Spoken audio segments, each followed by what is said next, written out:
Captain Saracen stared at the emergency transmission crackling through the bridge speakers of the UES Valkyrie. The alien voice, translated through their universal communicator, carried a desperation she had rarely heard in her 15 years of deep space exploration. Please, anyone who receives this message, we are dying. Our children are dying.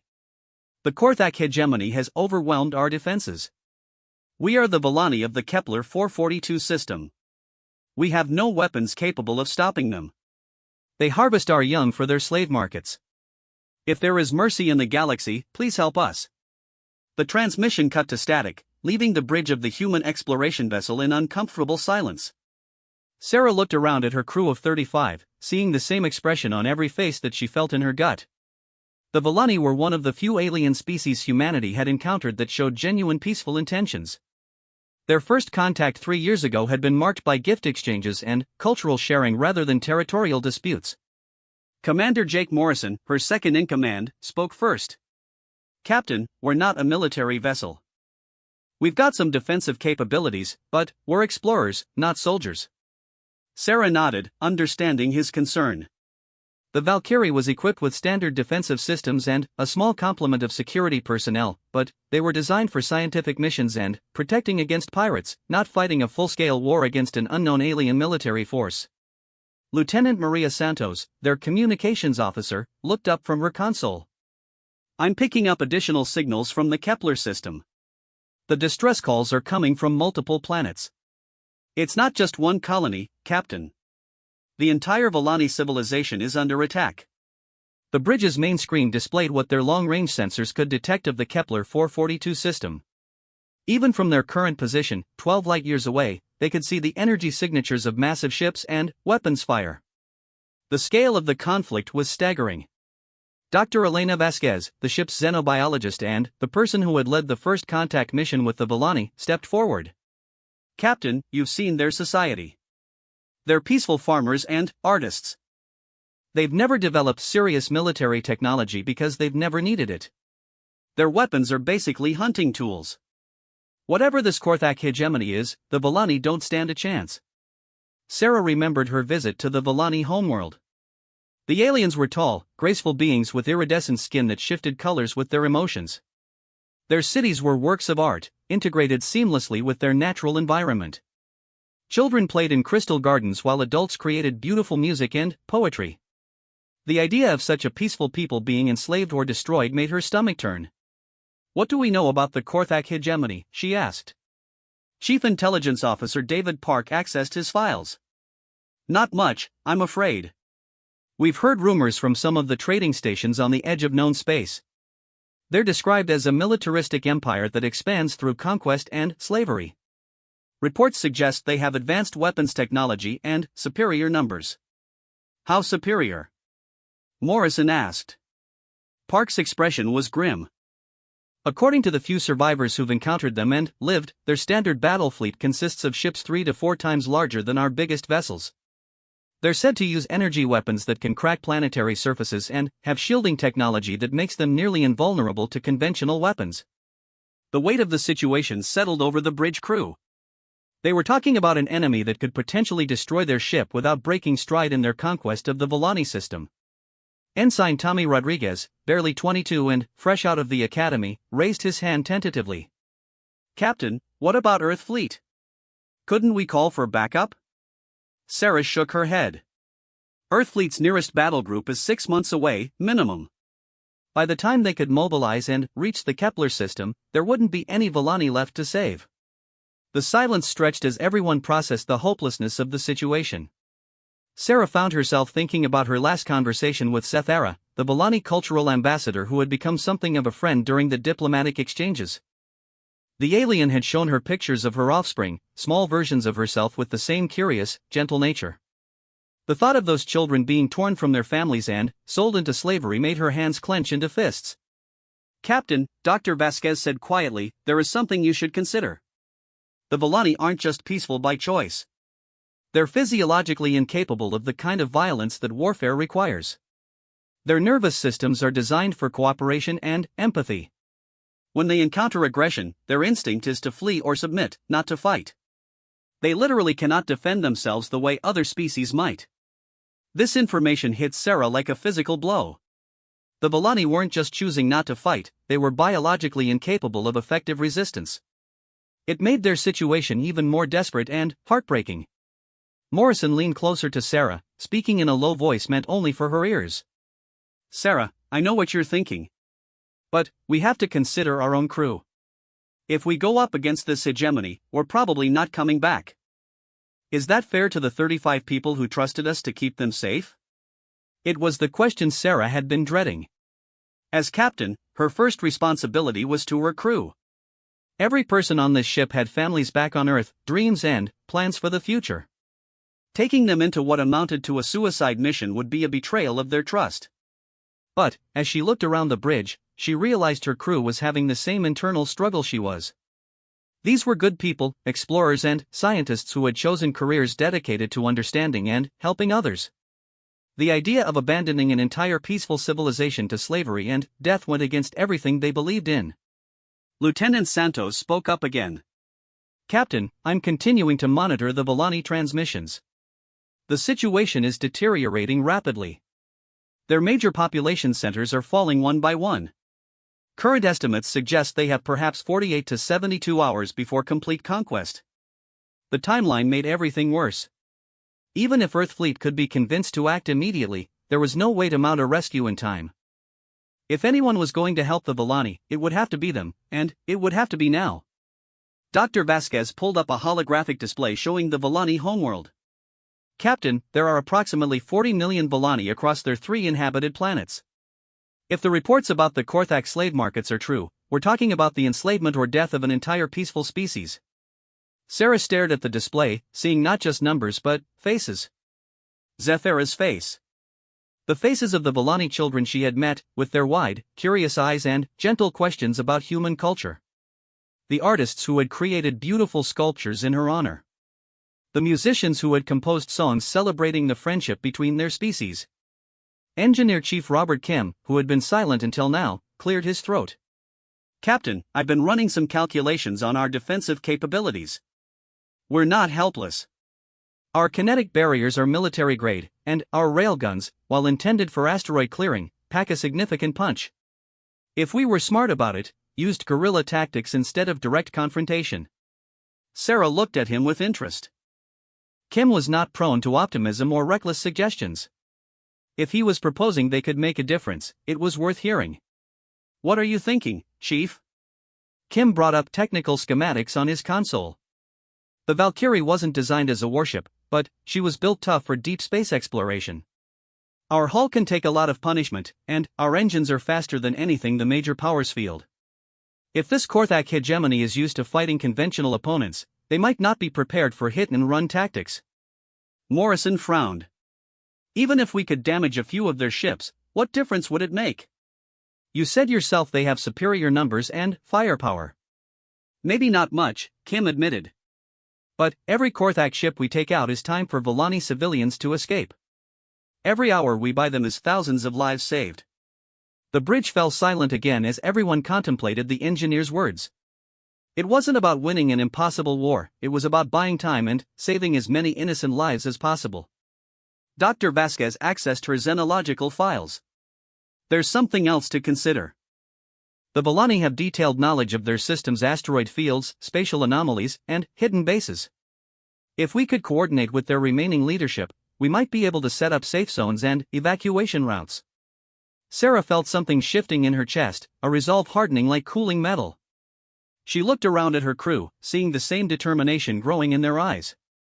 These weren't soldiers, but they were humans. And humans had a particular talent for doing impossible things when innocent people needed help. Lieutenant Santos, can you establish real-time communication with the Volani leadership? Working on it, Captain. Their communication networks are heavily damaged, but I'm getting some responses from what appears to be their emergency command center. The main screen flickered to life, showing the interior of what looked like an underground bunker. A Volani figure appeared, their skin flickering between dark blue and purple, colors Sarah had learned indicated extreme distress. Human vessel, this is Administrator Kethvan of the Volani Emergency Council. We received your response to our distress call. Please, you must understand, we cannot ask you to sacrifice yourselves for us. The Korthak forces are too powerful. Sarah stepped forward, her voice steady despite the gravity of the situation. Administrator Kefvan, this is Captain Sarah Chen of the United Earthship Valkyrie. We're not going to abandon you. Can you provide us with current tactical information about the Korthak forces? The Volani's skin shifted to a surprised yellow-green. Captain, our sensor readings show only one ship in your fleet. The Korthak have over 200 vessels in our system, with more arriving every few hours. This is not a battle you can win. Maybe not, Sarah replied. But we can make them pay for every inch of ground they take. And we can buy time for your people to escape. Do you have evacuation plans? Yes, we have identified several worlds outside our system that could serve as refugee sites. But our transport vessels are slow and defenseless. The Korthak destroy any ship they encounter.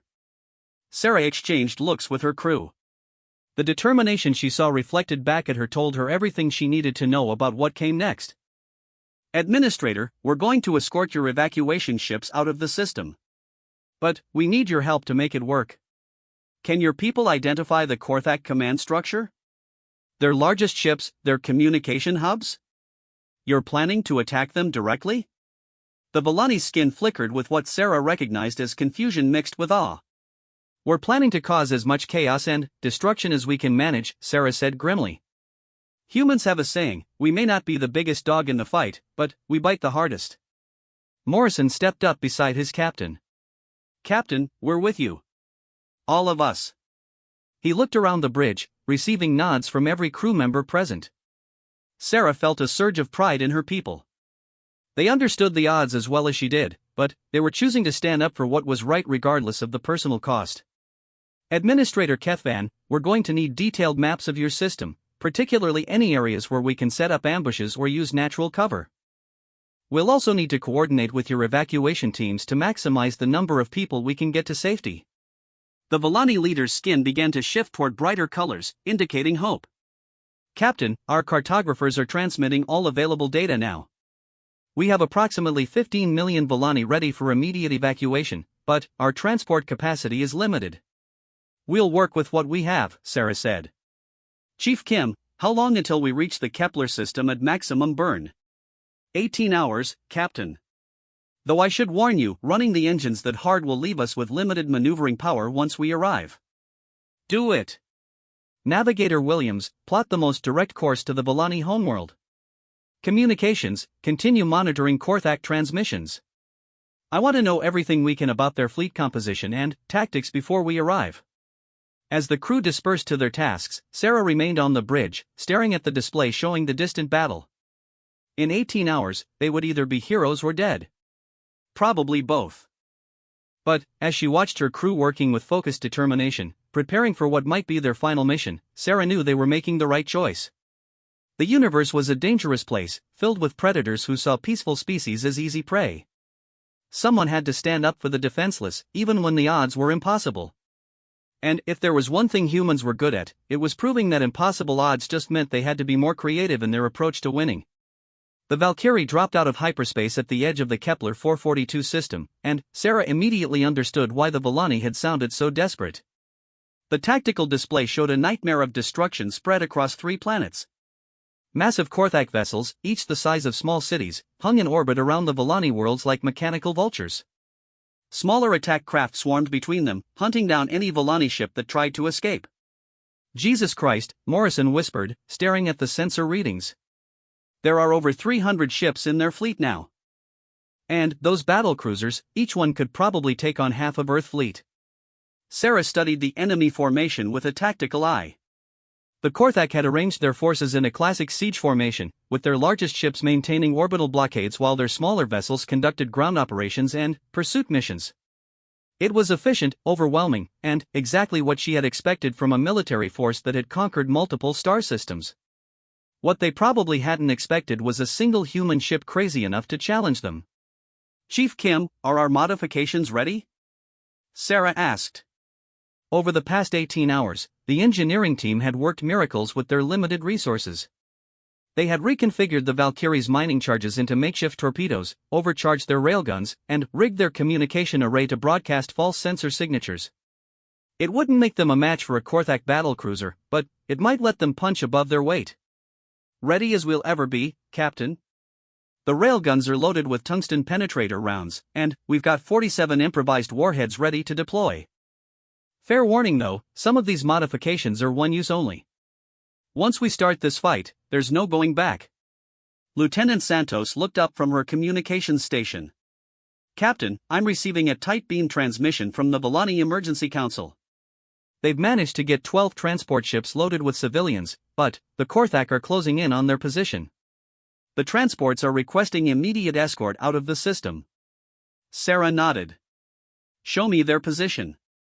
The tactical display updated to show 12 small Volani vessels huddled near the third planet's largest moon, trying to hide in its sensor shadow. Unfortunately, a group of Korthak pursuit ships was sweeping the area methodically, and it was only a matter of time before they were discovered. How many people are on those transports? Sarah asked. Approximately 50,000, Captain. Mostly children and elderly civilians. 50,000 lives.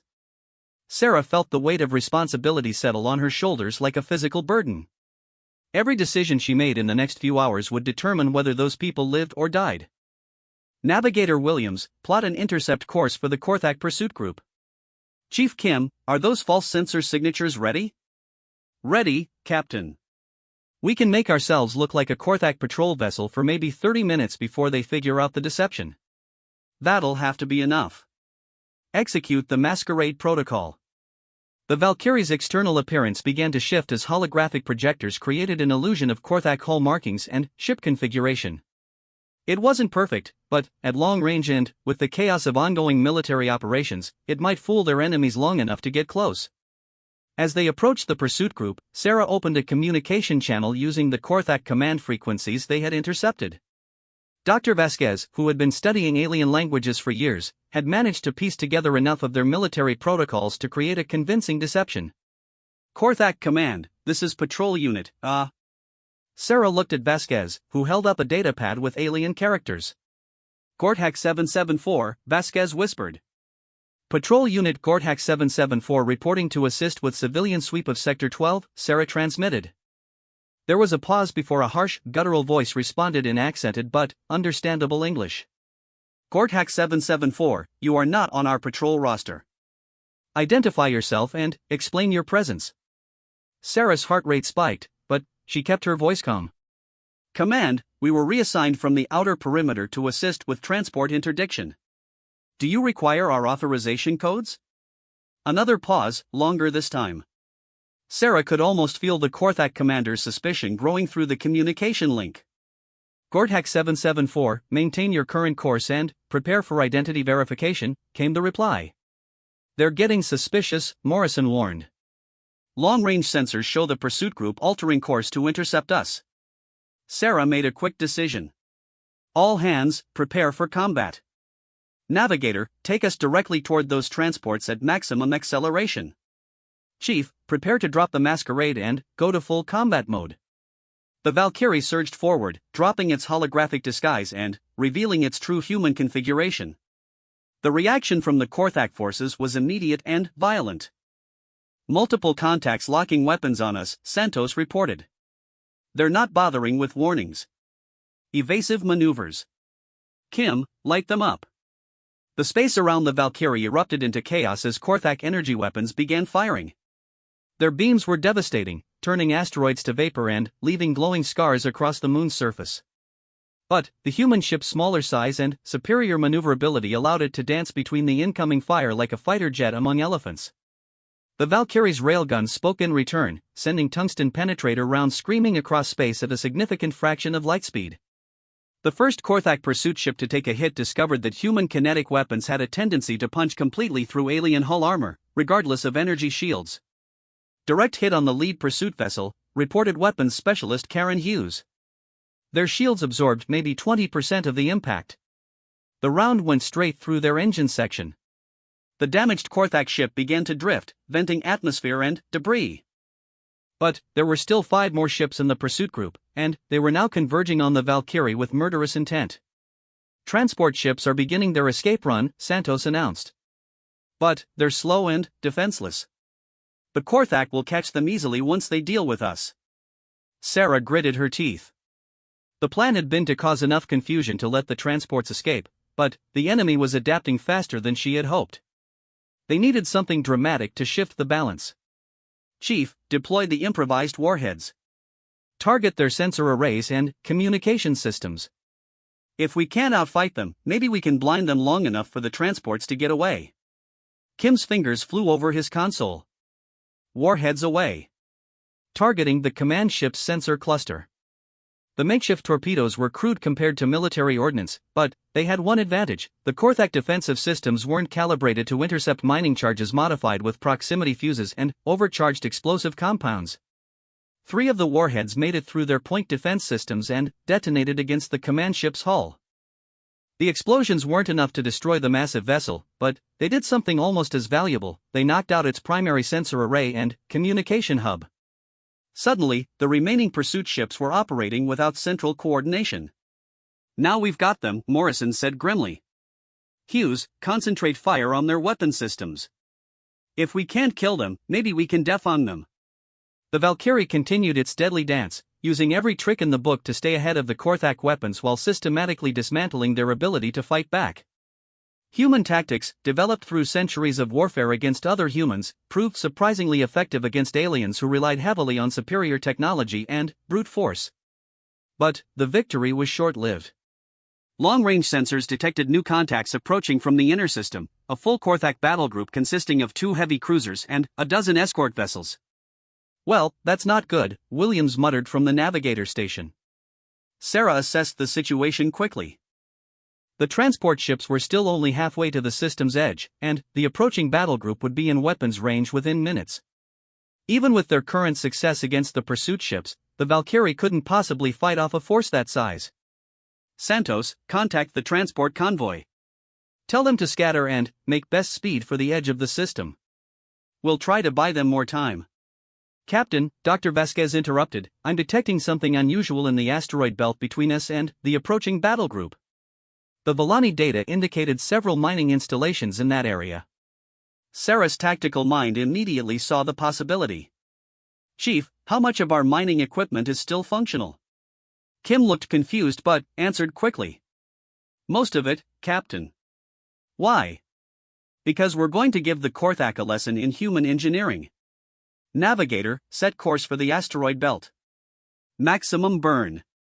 As the Valkyrie raced toward the asteroid field, Sarah explained her plan. The Volani had been mining a cluster of particularly metal-rich asteroids for decades, honeycombing them with tunnels and extraction shafts. If they could lure the Korthak battle group into the field and then use their mining charges to destabilize the asteroids. You want to cause an artificial asteroid storm, Morrison said, understanding immediately. Use the asteroids themselves as weapons.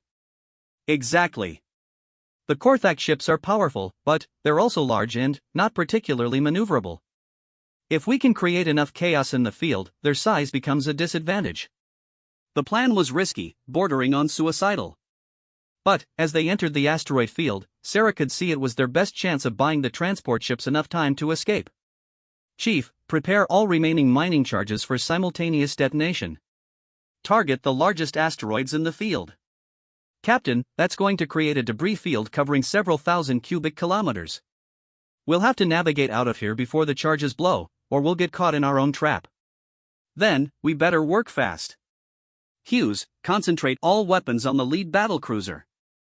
I want to make sure they follow us into the field instead of going around. The Valkyrie's railguns opened fire on the massive Korthak vessel, scoring hits across its forward armor.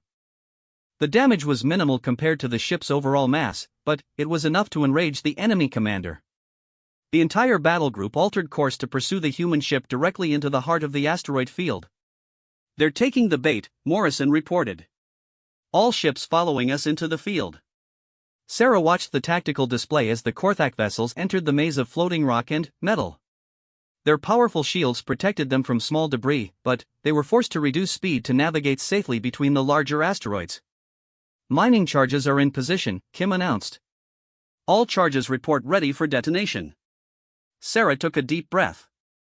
This was the moment of truth. All hands, brace for impact. Chief, detonate all charges on my mark. She waited until the Korthak battle group was fully committed to the field, their ships spread out among the asteroids in pursuit formation. Mark! The asteroid field exploded into chaos as dozens of mining charges detonated simultaneously. Massive chunks of rock and metal that had been stable for millions of years suddenly began moving at tremendous velocities. The largest asteroids, weakened by decades of mining, broke apart completely, sending fragments the size of buildings tumbling through space. The Korthak ships found themselves trapped in a three-dimensional storm of debris moving at lethal velocities. Their shields could handle small particles, but when multi-ton chunks of iron-rich asteroids began impacting at orbital velocities, even their advanced technology had its limits. The lead battlecruiser took a direct hit from a fragment the size of a city bus. The impact overwhelmed its shields and tore a massive gash in its hull. Atmosphere vented into space in a visible plume as the ship began to lose power and drift. Multiple hits across the enemy formation, Hughes reported with savage satisfaction. Their formation is breaking apart. But the Valkyrie wasn't safe from the chaos either. The ship bucked and rolled as smaller debris impacted their hull, and Williams had to use every bit of his piloting skill to navigate through the artificial asteroid storm they had created. Hull integrity at 70% and falling, Kim reported. We need to get out of here before the larger fragments reach our position. Sarah gripped her command chair as the ship shuddered through another impact. On the tactical display, she could see the transport ships were finally approaching the edge of the system. The plan was working, but they were running out of time to escape their own trap. Navigator, plot the fastest course out of the field. Emergency acceleration. Captain, Santos interrupted, I'm receiving a transmission from one of the damaged Korthak ships. They're asking for assistance. Sarah paused, surprised. In the middle of a battle where the enemy had been trying to enslave an entire peaceful species, they were now asking for help from the people they had been shooting at moments before. Put them through. A different voice came over the communication system, speaking heavily accented English with obvious pain. Human vessel, this is Commander Thekvar of the battlecruiser Dominion. Our ship is severely damaged and we have casualties. We request immediate assistance under galactic warfare conventions. Sarah looked around her bridge, seeing the same moral struggle on her crew's faces that she felt in her heart. These were the same beings who had been trying to destroy them minutes ago, the same ones who were enslaving the Volani. But they were also people in distress, asking for help. Commander Thekvar, explain to me why we should help you when your forces are currently in the process of enslaving and murdering innocent civilians. There was a long pause before the alien voice returned, noticeably subdued. Captain, we follow orders. The hegemony demands expansion and conquest. But you fight like no species we have encountered. You sacrifice yourselves for those who cannot defend themselves. This is not behavior we understand. Morrison leaned close to Sarah. Captain, we don't have time for extended negotiations. We need to leave this field now or we're all going to be debris. Sarah made her decision. Commander Thekvar, we'll provide you with emergency medical supplies and navigation data to help you reach safe harbor. But, in return, you will call off your pursuit of the Volani transport ships and withdraw your forces from this system. I cannot speak for the entire fleet. But I can order my battle group to disengage. And I will report to Hegemony Command that this system is defended by, what did you call yourselves? Humans. We're humans. Humans.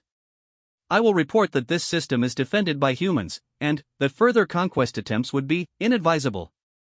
As the Valkyrie finally cleared the asteroid field, Sarah watched the tactical display showing the surviving Korthak vessels beginning to withdraw. The transport ships carrying 50,000 Volani civilians were now safely beyond the system's edge, heading for the refugee worlds they had identified. It wasn't a complete victory. The majority of the Korthak fleet remained intact, and there were still millions of Volani trapped on the conquered worlds. But they had saved 50,000 lives and proven that humans wouldn't stand by while peaceful species were destroyed. And, sometimes, that was enough to change everything. 3 days after their first encounter with the Korthak fleet, the Valkyrie hung hidden in the shadow of a massive gas giant's moon, conducting emergency repairs while monitoring communications from the occupied Volani worlds. The asteroid field gambit had bought them time and saved the first group of refugees, but the larger picture remained grim. Chief Kim emerged from the maintenance shaft, his uniform stained with lubricants and his expression exhausted. "Hull integrity is back up to 85%, Captain. But we used most of our spare parts fixing the damage from the debris storm. We can maybe take one more beating like that before we're flying on prayers and recycled air." Sarah nodded grimly as she studied the tactical reports that continued to stream in from their surveillance drones. The Korthak had withdrawn their damaged ships but reinforced their remaining forces. More troubling, they had begun systematic harvesting operations on the Volani homeworld, loading massive cargo vessels with what intelligence indicated were enslaved civilians. Dr. Vasquez, what's our current estimate on remaining Volani population? The xenobiologist looked up from her datapad, her expression haunted. Based on the communication intercepts and our surveillance data, approximately 32 million Volani remain on the 3 occupied worlds. The Korthak are processing them for transport at a rate of roughly 50,000 per day. At this pace, the entire civilization will be enslaved within 18 months. The bridge fell silent as the enormity of the situation settled over them. They had saved 50,000 people, but millions more remained trapped with no hope of rescue. Lieutenant Santos broke the silence. "Captain, I've been monitoring Korthak military communications. There's something strange in their recent transmissions. They're requesting additional fleet elements from their home territories, but the tone suggests they're not asking for reinforcements to complete the conquest. They're asking for protection." Morrison looked up with interest. "Protection from what?" "They've got the most powerful fleet in local space." "From us, sir." "According to their communications, word of our attack has reached their high command, and they're concerned about additional human forces arriving in the area."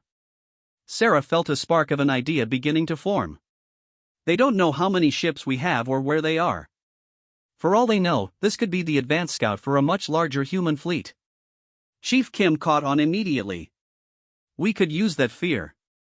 Make them think they're about to face a full-scale human military response." Dr. Vasquez frowned. "But how? They'll eventually realize we're just one ship when no reinforcements arrive." Sarah was already working through the possibilities. The Valkyrie's sensor suite included sophisticated electronic warfare capabilities, originally designed for deep space exploration and communication with Earth. With some creative programming, they might be able to create false sensor signatures that would make the Korthak believe human reinforcements were en route. "Santos, access our long-range communication array. I want you to start broadcasting fake traffic patterns that would indicate a fleet movement toward this system. Make it look like Earth is mobilizing a major military response." "How large a response should we simulate?" Santos asked. Sarah considered the question. "Too small and the Korthak wouldn't be impressed. Too large and they might not believe it. 3 battle groups. 60 ships total, arriving over the next week. Include some chatter about new human weapon systems and authorization for unrestricted warfare." As Santos began crafting the false communications, Sarah turned to Chief Kim. "How quickly can we modify our sensor drones to create fake ship signatures?" Kim's eyes lit up with understanding. "If we reprogram their navigation systems and add some creative holographic projectors, we could make each drone appear to be a full-size ship to long-range sensors. Give me 12 hours and I can have a ghost fleet that looks real enough to fool anyone who isn't close enough to get shot at." Morrison nodded approvingly. "Classic misdirection. Make them think they're facing overwhelming odds while we figure out how to actually rescue those civilians." But even as they planned their deception, Sarah knew they needed more than psychological warfare to save 32 million people. They needed a way to evacuate massive numbers of civilians without the Korthak fleet intercepting them. And they needed it fast. "Administrator Kethvan is requesting emergency communication," Santos announced. The main screen flickered to life, showing the Volani leader in what appeared to be a different bunker than before. The alien's skin was cycling rapidly between dark blue and purple, indicating extreme distress. "Captain Chen, we have received disturbing intelligence from our people who are collaborating with the Korthak occupation forces." Sarah leaned forward. "What kind of intelligence?" "The Korthak are accelerating their harvesting operations. They plan to complete the enslavement of our entire population within the next 30 days, then move on to conquer the Eltarian Federation 3 systems away. They fear that word of their activities here will reach other galactic powers and prompt intervention. 30 days, Morrison muttered. That changes everything. Sarah's mind raced through the implications. They had hoped to buy weeks or months to plan a proper rescue operation, but now they were looking at a deadline measured in days. Administrator, do your people still have access to your industrial fabrication facilities? Kethan's skin shifted to confused yellow-green. Some of them, yes. Though I fail to see how industrial equipment would help against military forces. Sarah smiled grimly. Administrator, humanity has a saying, when you can't fight the enemy's strength, you make the battlefield work for you. Do your fabrication facilities have the capability to mass-produce transportation pods? Transportation pods? You mean evacuation capsules? Yes, certainly, but they would be unarmed and unshielded. The Korthak would destroy them easily. Not if they can't find them. How many people could you fit in emergency life support pods designed for 48-hour survival? Dr. Vasquez understood first. You're planning a mass evacuation using stealth rather than force. Launch thousands of small pods simultaneously instead of trying to escort large transports. Exactly. The Korthak are watching for ships, not individual escape pods. If we can coordinate the launch of enough pods simultaneously across all 3 worlds, their sensors will be overwhelmed. Some will get caught, but most will escape. Kethan's skin began shifting toward hopeful green tones. Captain, our fabrication facilities could produce perhaps 50,000 pods within 25 days, but the coordination required, how would we synchronize launches across 3 different worlds without the Korthak intercepting our communications? Sarah turned to Santos. Lieutenant, can we use our false fleet communications as cover for coordinating the evacuation? Santos nodded excitedly. If we embed the coordination signals in our fake military chatter, the Korthak will think it's just more evidence of the incoming human fleet. They won't realize we're actually organizing an evacuation. Chief Kim looked up from his engineering console. Captain, I've got those fake sensor signatures ready. We can deploy the modified drones in a pattern that will make it look like human ships are approaching from multiple vectors. Should buy us the time we need. Do it. Deploy the ghosts. Over the next several hours, the modified surveillance drones spread throughout the system, each one broadcasting sensor signatures that made it appear to be a human warship. From the Korthak perspective, their sensors would show human reinforcements arriving exactly as the false communications had indicated. The effect on Korthak behavior was immediate and dramatic. Their fleet, which had been spread across the 3 worlds conducting occupation duties, suddenly consolidated into defensive positions. Ships that had been hunting down fleeing civilians were recalled to protect against the perceived incoming human threat. It's working, Morrison observed. They're pulling back their patrol craft and concentrating their forces. The Volani will have more freedom to move around their own planets. But Sarah knew the deception wouldn't last forever. Eventually, the Korthak would realize the approaching ships weren't getting any closer, and they would send scouts to investigate. They had maybe a week before the illusion collapsed. Administrator Kethan, we need to accelerate the pod production. Can your people work around the clock? Captain, our entire species is working on this project. We understand what failure means. But we face a significant problem with the launch coordination. The Korthak have placed orbital monitoring stations around each world. Even small pods launching simultaneously will create energy signatures they cannot miss. Sarah had been expecting this problem. Mass launches were inherently detectable, no matter how small the individual vehicles. But there was another option, one that would require human intervention. What if the monitoring stations weren't there when you launched? The Volani leader's skin shifted to confused yellow again. I don't understand. Morrison did. You're planning to take out their surveillance network. All of it, simultaneously, right before the evacuation launches. 3 simultaneous strikes on 3 different worlds, Sarah confirmed. We hit their orbital stations, create maximum confusion, and give the evacuation pods a clear escape window. Chief Kim whistled low. Captain, that's going to require us to be in 3 places at once.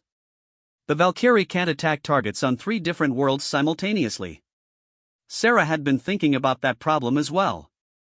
The solution lay in the ship's exploration equipment and the creativity that had gotten them this far. We don't need to be in 3 places at once. We need to make 3 attacks happen at once. Chief, how many of our mining charges do we have left? About 30, plus the raw materials to make more. But, Captain, mining charges aren't precision weapons. We'd need to get them close to the monitoring stations somehow. What about our communication relays? The ones we use for maintaining contact with Earth? Kim's expression slowly changed as he understood. We could modify them into guided missiles. They're designed to navigate autonomously and they have enough computing power to serve as guidance systems. Stick a mining charge on each one and program them to seek out specific target signatures. Exactly. We launch modified relays toward all 3 worlds, have them lay low until the evacuation begins, then activate them simultaneously to take out the monitoring stations. Dr. Vasquez looked concerned. Captain, that plan requires incredibly precise timing. If the attacks happen too early, the Korthak will have time to hunt down the evacuation pods. Too late, and they'll detect the launches and destroy the pods before they can scatter. Then, we'll have to get the timing exactly right, Sarah said simply. Over the next 18 days, the Valkyrie became a hive of activity as the crew worked to prepare for what they all knew would be their most ambitious and dangerous operation yet. Chief Kim and his engineering team converted 12 communication relays into improvised guided missiles, each one programmed with targeting data for Korthak orbital installations. Dr. Vasquez worked with the Volani to identify the precise locations of every monitoring station and defensive platform in orbit around the 3 worlds. Lieutenant Santos maintained the false communications traffic that continued to convince the Korthak that human reinforcements were approaching, while also embedding the evacuation coordination signals that allowed the Volani to synchronize their pod production across 3 worlds. Meanwhile, Sarah found herself dealing with an unexpected complication. The fake human fleet had attracted attention from sources other than the Korthak. Captain, Santos reported, I'm receiving a tight beam transmission from outside the system. It's from Earth Fleet. Sarah felt her stomach drop. Earthfleet discovering their unauthorized military action could end their mission and leave the Volani to their fate. Put them through. Admiral Patricia Hayes, commander of Earthfleet's Exploration Division, appeared on the main screen. Sarah had met Hayes several times and had always respected her as a competent and fair officer. Now she looked confused and slightly irritated. Captain Chen, would you mind explaining why our deep space monitoring stations are detecting what appears to be a major fleet engagement in the Kepler system? According to our communications intercepts, you've somehow convinced an alien military force that Earth has deployed 3 battle groups to your location. Sarah took a deep breath. There was no point in lying to Admiral Hayes, and she owed her crew the chance to finish what they had started. Admiral, we intercepted a distress call from the Volani. They're a peaceful species being enslaved by a hostile military force called the Korthak Hegemony. We've been conducting rescue operations and creative deterrence to buy time for civilian evacuations. Admiral Hayes stared at her for a long moment. Captain, are you telling me that you've convinced an enemy fleet that they're facing the entire Earth military using nothing but electronic warfare and creative communications? Yes, ma'am. Also some modified mining equipment and a lot of determination. The Admiral's expression shifted from irritation to something that might have been admiration. Captain Chen, you do realize that your actions could be construed as starting an interstellar war without authorization? Sarah had been dreading this moment, but she met the Admiral's gaze steadily. Yes, ma'am. But 32 million innocent people are facing slavery and death. I couldn't stand by and do nothing. Admiral Hayes was quiet for another long moment, and Sarah could hear her own heartbeat in the silence. Captain, you have 48 hours to complete your current operation. After that, the 7th Fleet will arrive to provide actual military support for whatever you've gotten yourself into. Try not to start any more wars before we get there. The transmission ended, leaving the bridge crew staring at each other in amazement. Did she just give us permission to continue? Morrison asked. Sarah grinned. She just told us that Earth Fleet is sending real reinforcements. Chief, how are those missile modifications coming along? Ready for deployment, Captain. All 12 units are programmed and ready to launch. Sarah looked around at her crew, seeing the same determination that had carried them this far. They had 6 days until the evacuation, 48 hours before Earth Fleet arrived, and 1 chance to save millions of lives. Then, let's finish what we started. The day of the Great Evacuation dawned with the Valkyrie positioned at the edge of the Kepler system's asteroid belt, monitoring the final preparations for what would either be the greatest rescue operation in galactic history or a disaster of unimaginable proportions. Across 3 worlds, 47 million Volani civilians waited in hidden shelters, each holding a small emergency pack and hoping they would see another sunrise as free beings.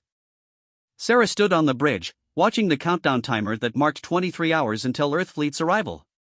They had to complete the evacuation before the real military forces arrived, not because Admiral Hayes would stop them, but because the Korthak would realize they had been deceived the moment actual human warships appeared on their sensors. Final status report, Sarah called out.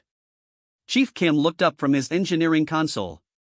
All 12 guided missiles are in position around the 3 target worlds. Each one is programmed to strike its assigned monitoring station at exactly 1400 hours local time. Our modified mining charges should be sufficient to destroy the surveillance platforms and create enough confusion to mask the evacuation launches. Dr. Vasquez consulted her xenological data. The Volani report completion of pod production 20 minutes ago. Final count, 51,437 emergency evacuation pods, each capable of sustaining 2 to 3 Volani for up to 72 hours. That's enough capacity for everyone on all 3 worlds. Lieutenant Santos nodded from her communications station. Evacuation coordination signals are embedded and ready for transmission. The moment our missiles hit their targets, every Volani fabrication facility will begin launching pods simultaneously. Launch window duration, 14 minutes. Sarah felt the weight of those numbers. 14 minutes to get over 50,000 pods clear of 3 planets while Korthak forces try to intercept them. If their timing was off by even a few minutes, the results would be catastrophic. Navigator Williams, what's our status on escape routes? Williams had been working with Volani astronomers to identify the safest paths out of the system. We've plotted 17 different vector groups, Captain. The pods will scatter along multiple trajectories toward pre-selected rally points in nearby systems. Even if the Korthak manage to pursue some groups, they can't chase them all. Morrison studied the tactical display. The Korthak fleet is still maintaining defensive positions, waiting for our fake reinforcements. But they've got patrol ships positioned to intercept anything leaving planetary orbit. The moment they realize what's happening, they'll scramble every ship they have to hunt down the pods, Sarah finished. Which is why we need to keep them distracted for as long as possible. She had been working on this part of the plan for days. The Valkyrie alone couldn't engage the entire Korthak fleet, but they didn't need to win a battle. They just needed to create enough chaos and confusion to buy the evacuation pods time to scatter beyond the enemy's ability to pursue them all. Chief, are the remaining modifications ready? Kim smiled grimly. Ready as they'll ever be, Captain. We've turned every piece of non-essential equipment on this ship into either a weapon or a decoy. Our cargo bay is loaded with improvised mines, our shuttle bay has been converted into a missile launcher, and our communication array can now project false sensor signatures that should confuse their targeting systems. The plan was audacious in its simplicity. While the guided missiles destroyed the orbital monitoring stations, the Valkyrie would conduct a series of hit-and-run attacks designed to draw as many Korthak ships as possible away from the planets. They would make themselves such an attractive and infuriating target that the enemy couldn't resist pursuing them, even if it meant leaving the evacuation routes less defended. Captain, Santos interrupted, I'm receiving an urgent transmission from Administrator Kethvan. There's been a development. The main screen displayed the Volani leader, but this time his skin showed colors Sarah had never seen before, a complex pattern of silver and gold that seemed to shift and dance. Captain Chen, I must inform you of something our cultural historians have discovered in our oldest records. The patterns you see on my skin, they have not been displayed by our people for over 10,000 years. Dr. Vasquez leaned forward with interest. What do those colors signify? They are called the honor of the void-touched, Kethvan explained. In our ancient history, when our species first began exploring space, these patterns were displayed only for those who showed such courage and sacrifice for others that they transcended the normal boundaries of their own species. You humans have earned this honor. Our children will learn your names for 1,000 generations. Sarah felt a lump in her throat. The weight of what they were attempting suddenly felt both heavier and more meaningful. These weren't just lives they were saving, they were preserving an entire civilization's future. Administrator, we're honored. But let's make sure we actually succeed before we start planning any victory celebrations. Are your people ready for the evacuation? Every Volani on every world is in position, Captain. We await only your signal. Sarah checked the countdown timer, 6 hours and 17 minutes until the attack. She turned to her crew, seeing the same mixture of determination and fear she felt in her own gut. All right, people. In 6 hours, we're going to attempt something that's probably impossible. We're going to evacuate 47 million people from under the nose of the most powerful military force in local space, using mining equipment, creative electronics, and pure human stubbornness. She paused, looking at each member of her crew in turn. These brave people had followed her into what amounted to a suicide mission without complaint, driven by nothing more than the desire to help innocent beings who couldn't defend themselves. I want each of you to know that whatever happens today, you've already proven that humanity deserves its place among the stars. The universe is a dangerous place, full of predators who see peaceful species as prey. But it's also got people like you in it, willing to risk everything for strangers who can't fight back. Chief Kim spoke for the crew. Captain, we knew what we were signing up for when we joined this mission. Let's go save some aliens. The next 6 hours passed in a blur of final preparations and system checks. Every piece of equipment was tested and retested. Every contingency plan was reviewed. Every crew member ran through their assigned tasks until they could perform them in their sleep. At 13:55 hours, Sarah called the bridge to battle stations. All stations report ready, Morrison announced. Guided missiles report ready for activation, Kim added. Evacuation coordination signals standing by, Santos confirmed. Sarah took a deep breath, knowing that the next few minutes would determine the fate of an entire species. Activate the missiles. Begin Operation Sanctuary.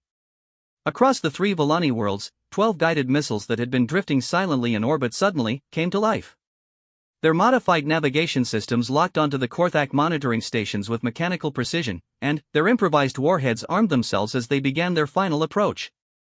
The first monitoring station around the Volani homeworld never knew what hit it. The modified mining charge detonated against its communication array, turning sophisticated alien technology into expanding clouds of metallic debris. Within 60 seconds, all 4 orbital platforms around the planet had been destroyed. Similar scenes played out around the other 2 worlds as the remaining missiles found their targets. In less than 3 minutes, the Korthak had lost their entire orbital surveillance network across all 3 planets.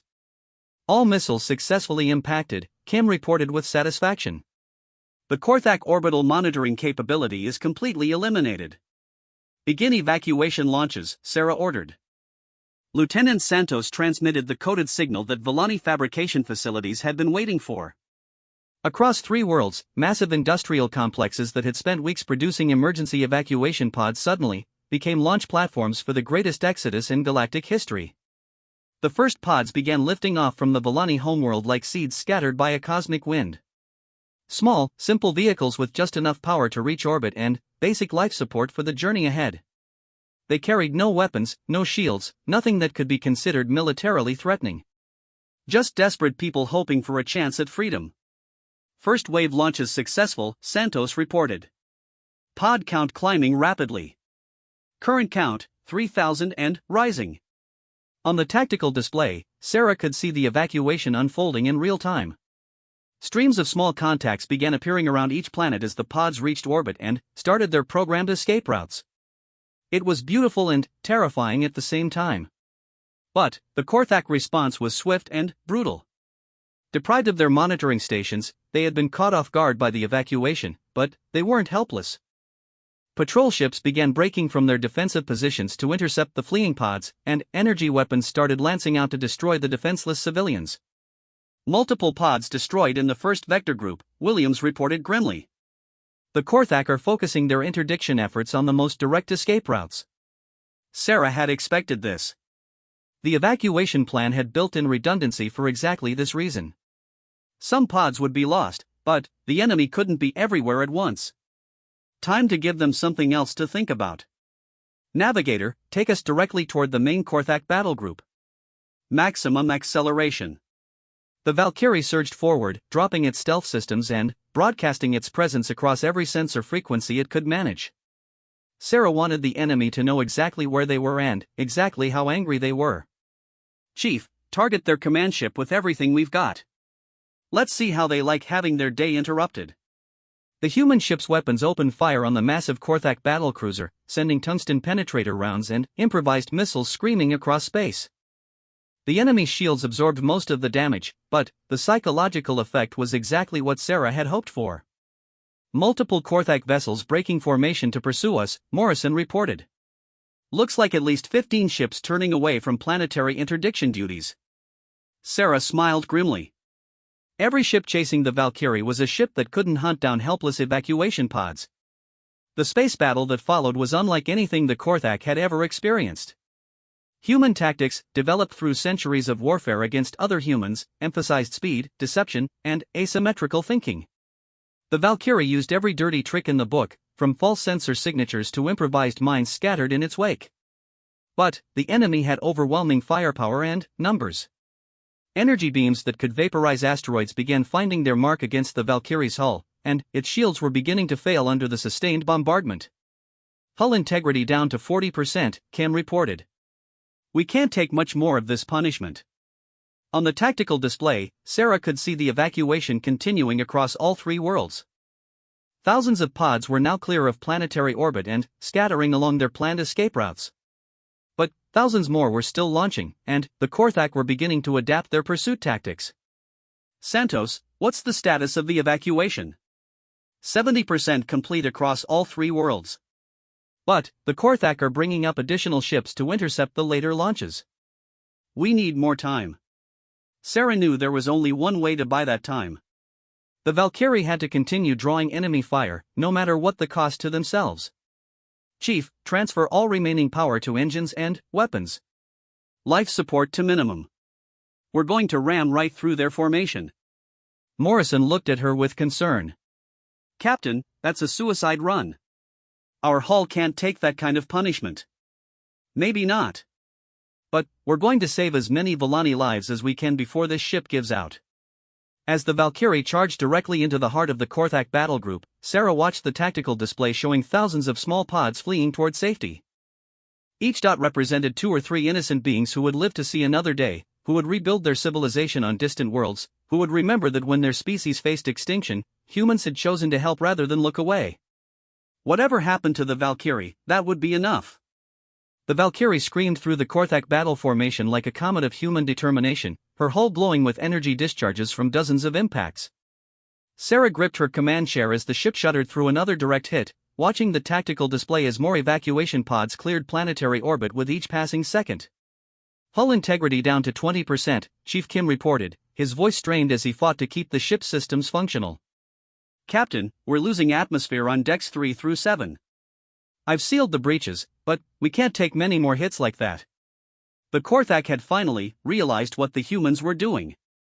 Instead of trying to destroy the Valkyrie quickly, they had begun targeting its engines and life support systems, apparently planning to capture rather than kill the crew that had caused them so much trouble.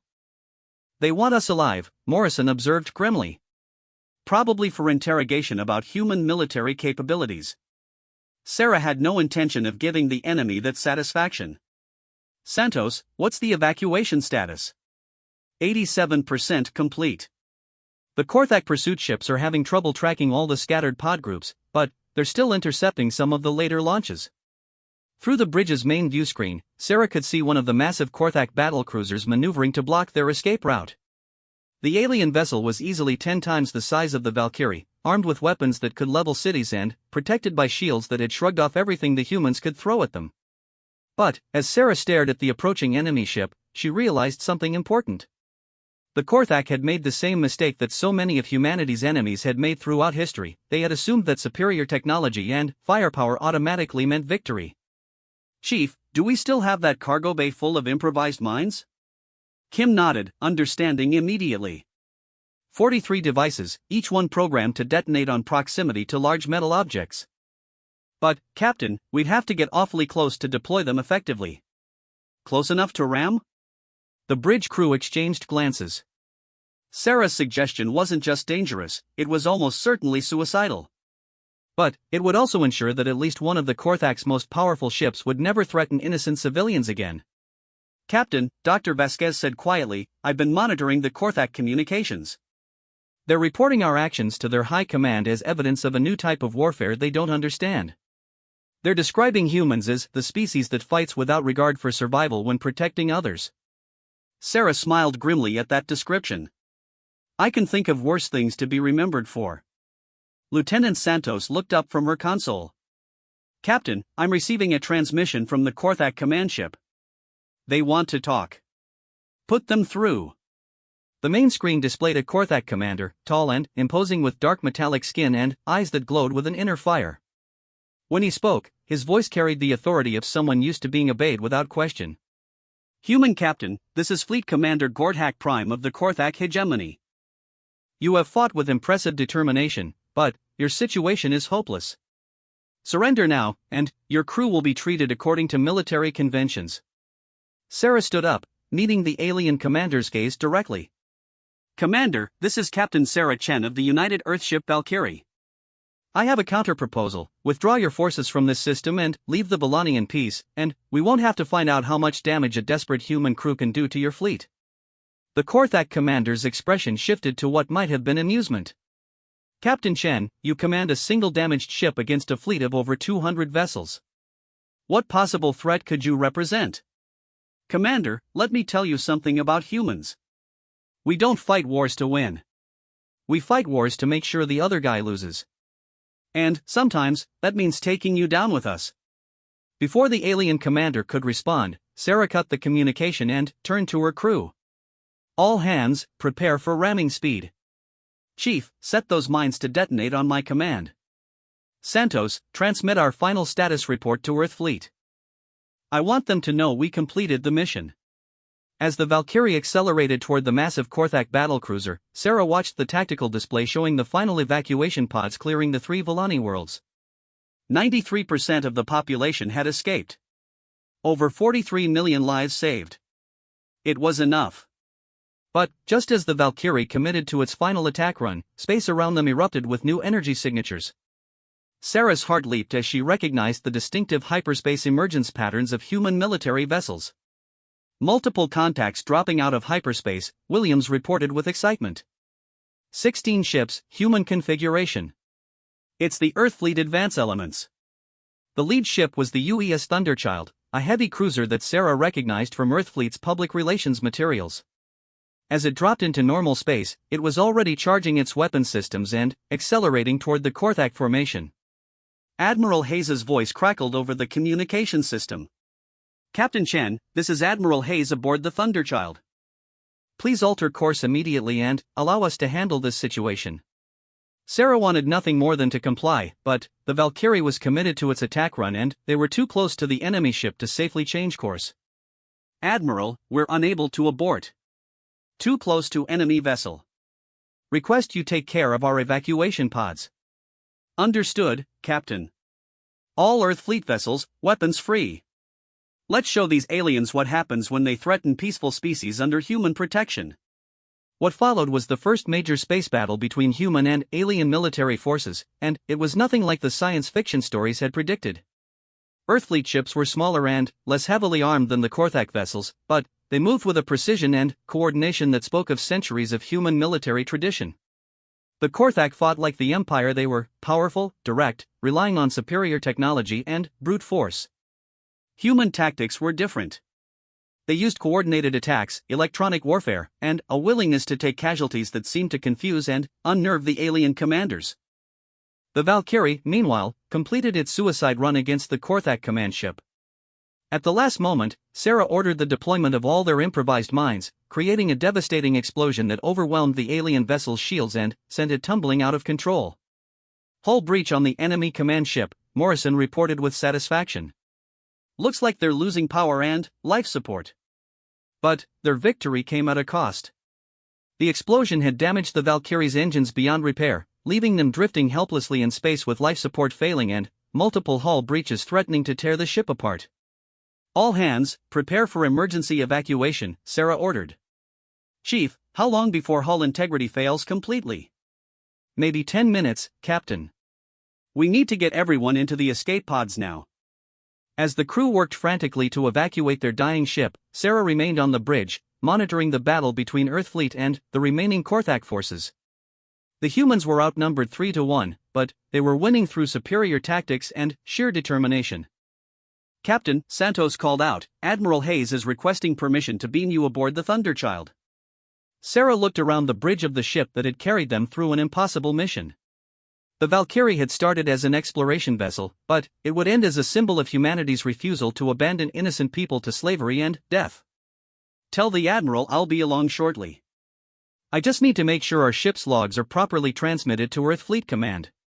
What Sarah actually did was record a final message for the Volani people, explaining what had happened and promising that Earth would continue to protect them and other peaceful species from those who would exploit their pacifist nature. By the time she was safely aboard the Thunderchild, the battle was winding down. The Korthak, faced with the arrival of actual human military forces and the loss of their command ship, were beginning to withdraw from the system. Those ships that continued to fight were being systematically destroyed by Earthfleet's coordinated attacks. Admiral Hayes met Sarah in the Thunderchild's shuttle bay, her expression mixing relief with administrative irritation. "Captain Chan, you and your crew have managed to save an entire species, start humanity's first interstellar war, and completely rewrite our first contact protocols, all in the span of a week. I'm not sure whether to court-martial you or recommend you for the highest honors Earthfleet can bestow." Sarah managed a tired smile. "I'd prefer the honors, ma'am. Court-martials are bad for crew morale." Admiral Hayes actually smiled at that. "Captain, I've been reviewing your mission logs. What you accomplished with a single exploration ship is either the most brilliant improvisation in military history or the luckiest series of accidents ever recorded." "Probably a little of both, Admiral." Over the following days, as Earthfleet completed the liberation of the Volani system and established protective patrols, Sarah learned the full scope of what their mission had accomplished. The evacuation had saved over 43 million Volani civilians, but, more importantly, it had announced humanity's presence on the galactic stage in a way that would be remembered for generations. Word of the human rescue mission spread throughout local space faster than government communications. The story of a single ship taking on an entire hostile fleet to protect strangers became legend among dozens of alien species. Some called it propaganda. Others called it impossible. But everyone agreed that humans had proven themselves to be unlike any species previously encountered. The Korthak hegemony, meanwhile, found its expansion suddenly checked by the realization that humanity would not allow peaceful species to be conquered without resistance. Other alien governments began reaching out to Earth, some seeking protection, others offering alliance against common threats. Dr. Vasquez, working with Volani cultural historians, discovered that the rescue mission had become part of Volani religious tradition almost instantly. Children who had been evacuated in the emergency pods were already composing songs about the void-touched humans who had sacrificed themselves to save strangers. "Captain," she reported during one of their debriefing sessions, "the Volani are establishing a new cultural tradition. Every year on the anniversary of the evacuation, they're going to observe what they're calling Sanctuary Day. It's going to be a celebration of courage and selflessness." Sarah found that both humbling and inspiring.